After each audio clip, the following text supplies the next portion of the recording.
बड़ी खबर है जहां बिहार में मंगलवार की सुबह भूकंप के जोरदार झटके लगे। भूकंप की तीव्रता 7.1 बताया जा रहा है।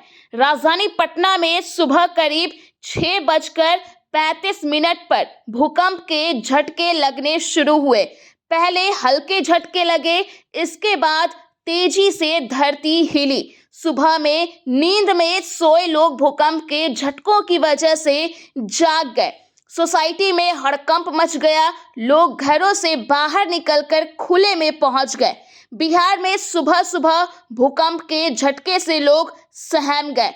पटना, गोपालगंज, भागलपुर और आसपास के इलाकों में यह झटके महसूस किए गए। लोग जब गहरी नींद में सो रहे थे तभी अचानक धरती हिलने लगी। इससे लोग घबराकर घरों से बाहर निकल आए। भूकंप का केंद्र नेपाल में गोकर्णेश्वर से 3 किलोमीटर था। भूकंप नेटवर्क ऐप के उपयोगकर्ताओं द्वारा भूकंप की सूचना दी गई। गोकर्णेश्वर में धरती से 10 किलोमीटर की गहराई में भूकंप का केंद्र था। भूकंप की तीव्रता 7.1 मैग्नीट्यूड बताई जा रही है। प्रारंभिक जानकारी के मुताबिक नेपाल के लोबुचे से 84 किलोमीटर उत्तर पश्चिम में 7.1 तीव्रता का भूकंप आया, जिसकी गहराई 10 किलोमीटर थी। इसका असर पूरे उत्तर बिहार और पटना तक दिखा।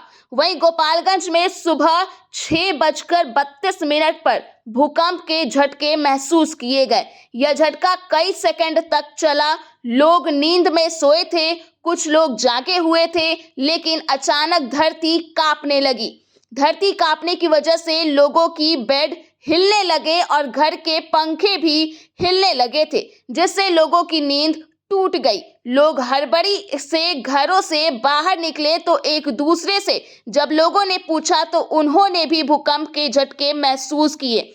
जानकारी के अनुसार भूकंप के झटके चीन, भूटान और नेपाल और भारत के भी कई राज्यों में महसूस किए गए। हालांकि अभी तक किसी भी तरह की जान माल की क्षति की सूचना नहीं है। इस बीच यह भी बता दें कि बिहार में एक बार फिर से ठंड बढ़ने वाली है।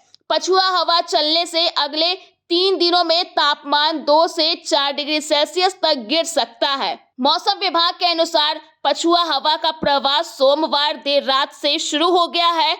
मंगलवार को यह हवा और तेज होगी। इससे तापमान में गिरावट आएगी। सुबह के समय कोहरा भी रहेगा, लेकिन दिन चढ़ने पर धूप खिलने की उम्मीद है। इसलिए लोगों को सलाह दी जाती है कि वे ठंड से बचने के लिए गर्म कपड़े पहने और जरूरत पड़ने पर ही घर से बाहर निकलें।